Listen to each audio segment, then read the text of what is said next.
ಪ್ರತಿ ವರ್ಷ ಬೆಂಗಳೂರಿನಲ್ಲಿ ನಡೆಯುವ ಅಂತರ್ಪಡೆ ಕ್ರೀಡಾಕೂಟಗಳಲ್ಲಿ ಭಾಗವಹಿಸುವ 5ನೇ ಪಡೆ ಕೆಎಸ್ಆರ್ಪಿ ಕ್ರೀಡಾ ತಂಡವು ಟಗ್ ಆಫ್ ವಾರ್ ಸ್ಪರ್ಧೆಯಲ್ಲಿ ಸತತ 3 ವರ್ಷಗಳಿಂದ ಪ್ರಥಮ ಸ್ಥಾನವನ್ನು ಪಡೆದಿರುತ್ತಾರೆ. ಅಲ್ಲದೆ ಸತತ 3 ವರ್ಷಗಳಿಂದ ಓವರಾಲ್ ಚಾಂಪಿಯನ್ಶಿಪ್ ಪಡೆಯುವುದರ ಮೂಲಕ 5ನೇ ಪಡೆ ಕೆಎಸ್ಆರ್ಪಿಯು ಹೊಸ ಇತಿಹಾಸವನ್ನೇ ಸೃಷ್ಟಿ ಮಾಡಿರುತ್ತದೆ.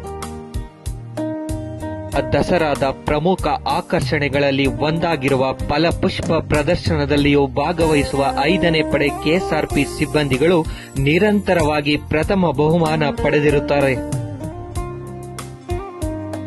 6/12/2024ರಂದು 5ನೇ ಪಡೆ ಕೆಎಸ್ಆರ್ಪಿಯ ಮೇಲುಸ್ತುವಾರಿಯಲ್ಲಿ ಕ್ರಾಸ್ ಕಂಟ್ರಿ ಸ್ಪರ್ಧೆಯನ್ನು ಆಯೋಜಿಸಿ ಯಶಸ್ವಿಯಾಗಿ ಪೂರ್ಣಗೊಳಿಸಲಾಗಿರುತ್ತದೆ. ಅಲ್ಲದೆ ತುಮಕೂರು ಜಿಲ್ಲಾ ಪೊಲೀಸ್ ಇಲಾಖೆಯ ಕ್ರೀಡಾಪಟು ಶ್ರೀ ಗುರುಪ್ರಸಾದ್ ರವರು ಅಮೆರಿಕದಲ್ಲಿ ನಡೆದ 10K ಕ್ರಾಸ್ ಕಂಟ್ರಿ ಸ್ಪರ್ಧೆಯಲ್ಲಿ ಭಾಗವಹಿಸಿ ಚಿನ್ನದ ಪದಕವನ್ನು ಪಡೆದುಕೊಂಡಿರುತ್ತಾರೆ.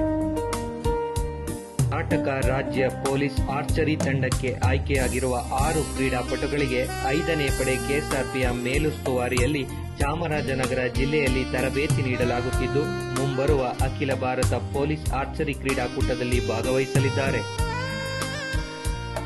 ಅಪರಾಧಗಳ ಕುರಿತು ಸಾರ್ವಜನಿಕರಿಗೆ ಜಾಗೃತಿ ಮೂಡಿಸುವ ಸಲುವಾಗಿ ನಗರದ ಕೋಟೆ ಆಂಜನೇಯ ಸ್ವಾಮಿ ದೇವಸ್ಥಾನದಿಂದ ಪ್ರಾರಂಭಿಸಲಾದ 5K ಹಾಗೂ 10K ಓಟದ ಸ್ಪರ್ಧೆಯಲ್ಲಿ ನಮ್ಮ ಪಡೆಯಿಂದ 500ಕ್ಕೂ ಹೆಚ್ಚು ಅಧಿಕಾರಿ ಸಿಬ್ಬಂದಿಗಳು ಭಾಗವಹಿಸಿ ಸ್ಪರ್ಧೆಯನ್ನ ಯಶಸ್ವಿಗೊಳಿಸಿರುತ್ತಾರೆ. ಮೇ 31ರಂದು ಆಚರಿಸುವ ವಿಶ್ವ ತಂಬಾಕು ರಹಿತ ದಿನದಂದು ತಂಬಾಕು ಸೇವನೆಯಿಂದ ಆಗುವ ದುಷ್ಪರಿಣಾಮಗಳ ಕುರಿತು ಸಾರ್ವಜನಿಕರಲ್ಲಿ ಹಾಗೂ ಪೊಲೀಸ್ ಅಧಿಕಾರಿ ಸಿಬ್ಬಂದಿಗಳಿಗೆ ಜಾಗೃತಿ ಮೂಡಿಸುವ ಸಲುವಾಗಿ 5 ಕಿಲೋಮೀಟರ್ ನಡಿಗೆ ಹಾಗೂ ಓಟದ ಸ್ಪರ್ಧೆಯನ್ನು ಆಯೋಜಿಸಲಾಗಿರುತ್ತದೆ. ಮೈಸೂರು ನಗರದ ಅರಮನೆ ಮೈದಾನದಲ್ಲಿ ಆಯೋಜಿಸುವ ಸಮೂಹ ವಾದ್ಯವೃಂದ ಸ್ಪರ್ಧೆಯ ಬಿಗ್ ಬ್ಯಾಂಡ್ ವಿಭಾಗದಲ್ಲಿ 5ನೇ ಪಡೆ ಕೆಎಸ್ಆರ್ಪಿಯ ಬ್ಯಾಂಡ್ ಸಿಬ್ಬಂದಿಗಳು ಭಾಗವಹಿಸಿ ಮಾನ್ಯ ಗೃಹ ಸಚಿವರಿಂದ ಪ್ರಥಮ ಸ್ಥಾನ ಪಡೆದಿರುತ್ತಾರೆ.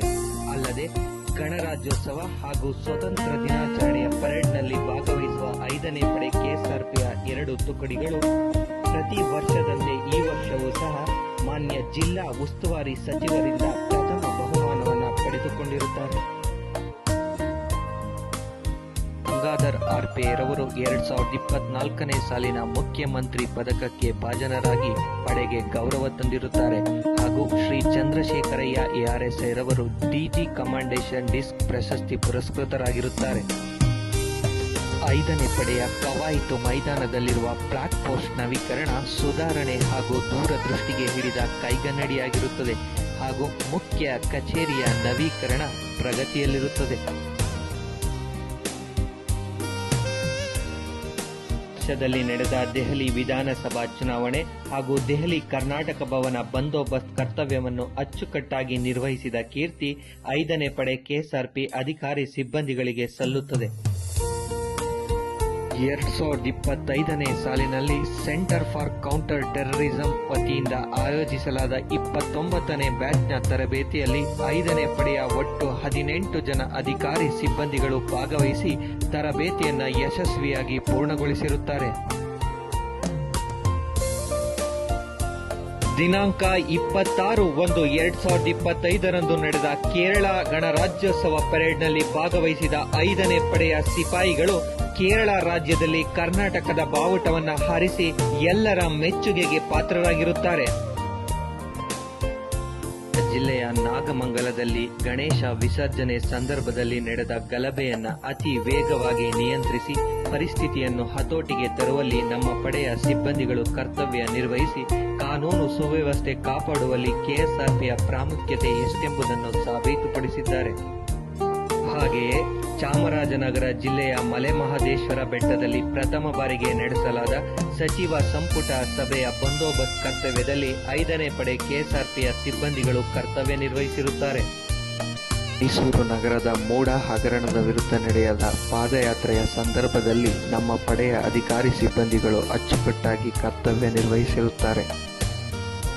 ಉದಯಗಿರಿ ಪೊಲೀಸ್ ಠಾಣಾ ವ್ಯಾಪ್ತಿಯಲ್ಲಿ ಗಲಭೆ ನಡೆದಂತಹ ಸಂದರ್ಭದಲ್ಲಿ ನಮ್ಮ ಪಡೆಯ ಸಿಬ್ಬಂದಿಗಳು ಎದೆಗುಂದದೆ ಅಶ್ರವಾಯು ಪ್ರಯೋಗಿಸುವುದರ ಮೂಲಕ ಗಲಭೆ ನಿಯಂತ್ರಿಸುವಲ್ಲಿ ಯಶಸ್ವಿಯಾಗಿರುತ್ತಾರೆ. ಕರ್ಮಂ ನಿರಂತರಂ ಪಾಪ ಪುಣ್ಯಂ ದೈವ ನಿರ್ಣಯಂ ಎಂಬ ಮಾತಿನಂತೆ ತಮ್ಮ ಕರ್ತವ್ಯಗಳಲ್ಲಿ ನಿರಂತರವಾಗಿ ತೊಡಗಿಕೊಂಡಿರುತ್ತಾರೆ.